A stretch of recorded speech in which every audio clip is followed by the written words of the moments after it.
Perkenalkan, kami dari kelompok 1. Di sini saya akan menjelaskan tentang pengertian ruang lingkup usul fikih dan sejarah perkembangannya.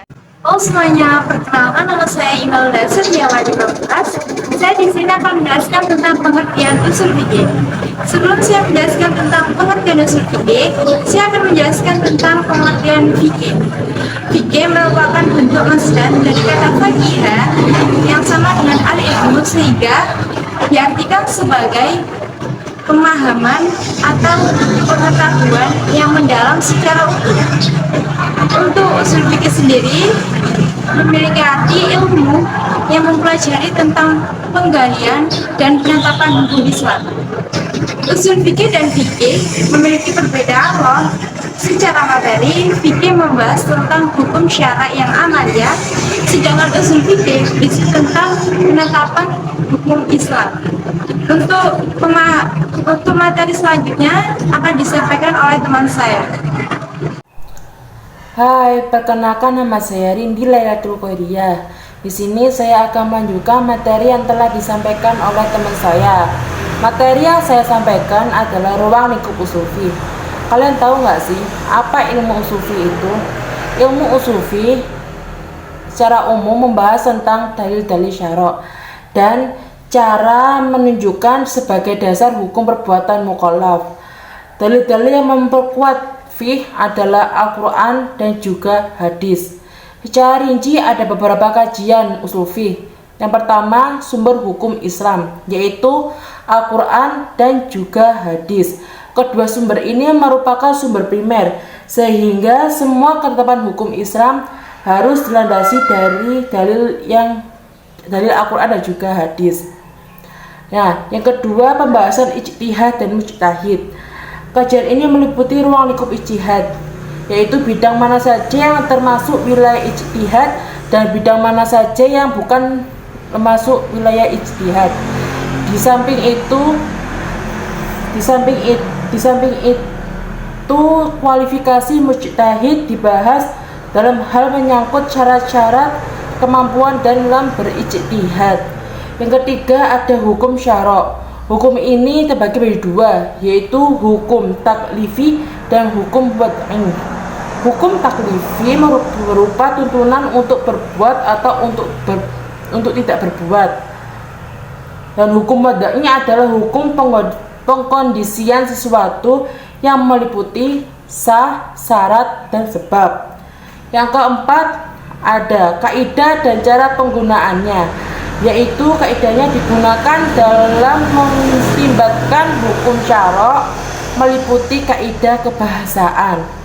Yang kelima, penyelesaian terhadap dalil-dalil yang bertentangan.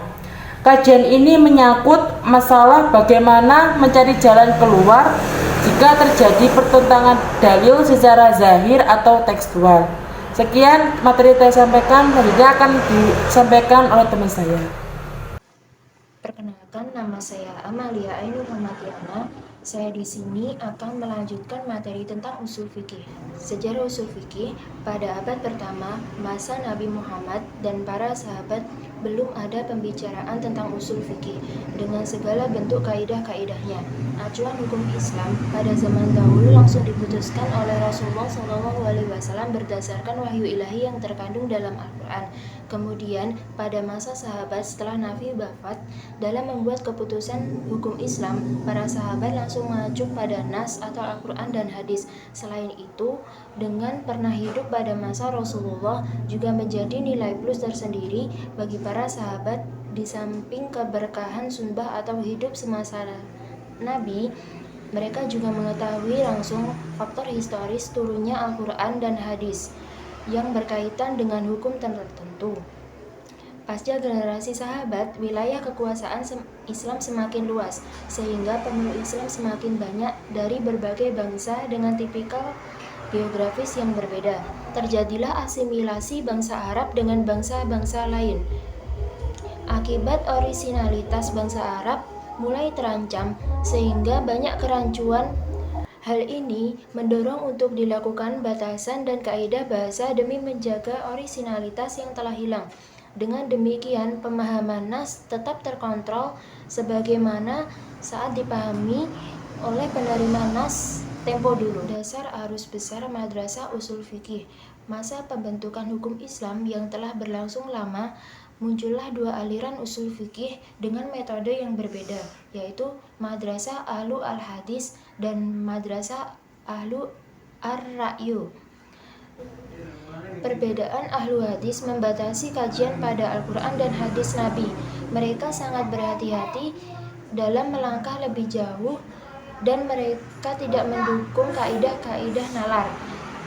Sedangkan Ahlu Ra'yu, prinsip mereka adalah satu, yaitu kemaslahatan umat. Ahlu Ar-Ra'yu, mereka lebih rasionalis.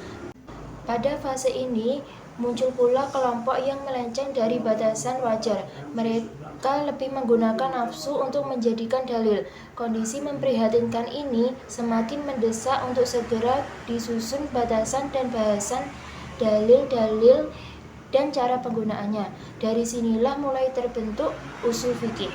Halo semuanya, perkenalkan nama saya Cita Rusiana. Di sini saya akan melanjutkan pembahasan teman saya sebelumnya mengenai sejarah perkembangan usul fikih. Yang pertama ada kodifikasi usul fikih. Selang 200 tahun berlalu, usul fikih mulai menyebar luas di sela-sela hukum fikih. Hal ini dikarenakan setiap imam mujtahid dari 4 imam yaitu Hanafi, Maliki, Syafi'i, dan Hambali selalu memaparkan dalil pada setiap hukum yang dikeluarkannya.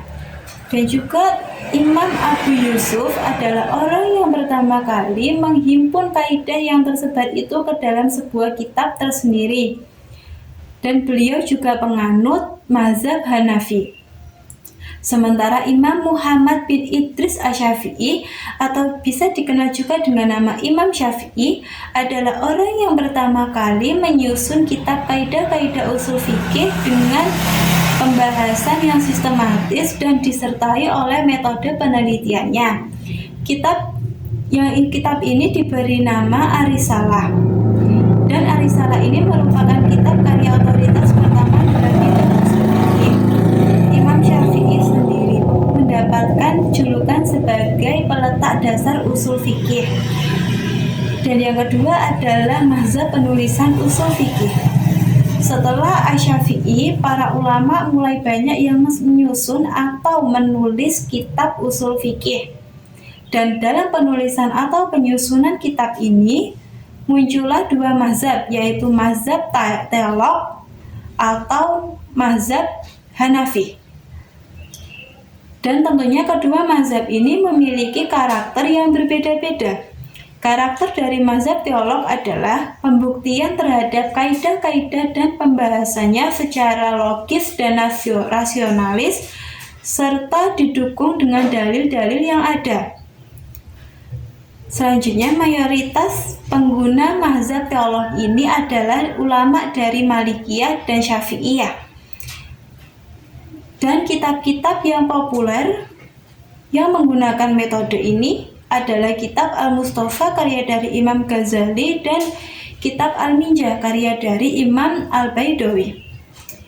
Sementara karakter-karakter utama usul fikih yang menggunakan mazhab Hanafi adalah kaidah-kaidah dan pembahasan usul fikih yang mereka lihat bahwa kaidah dan pembahasan tersebut telah digunakan oleh imam mereka terdahulu ketika berjihad.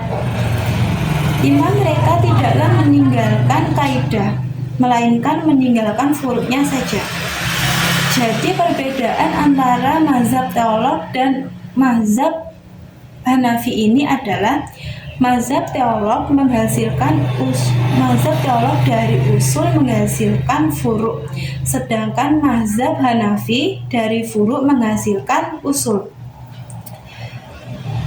Dan kitab-kitab yang populer yang menggunakan metode ini atau metode mazhab Hanafi ini adalah usul yang dikarang oleh Abdul Zaid Al-Dabusi dan usul oleh Fakhrul Islam Al-Bazdawi, dan juga ada Al-Manar yang dikarang oleh Al-Hafiz An-Nusafi. Sejujurnya selain dua mazhab ini, beberapa ulama ada yang menggabungkan atau mengkombinasi kedua mazhab ini.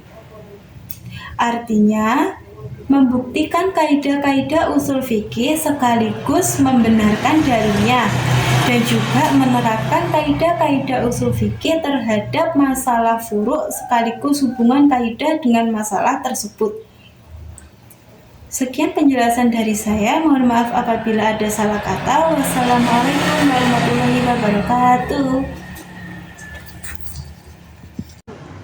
Sekian penjelasan dari kami, kurang lebihnya mohon maaf. Wassalamualaikum warahmatullahi wabarakatuh.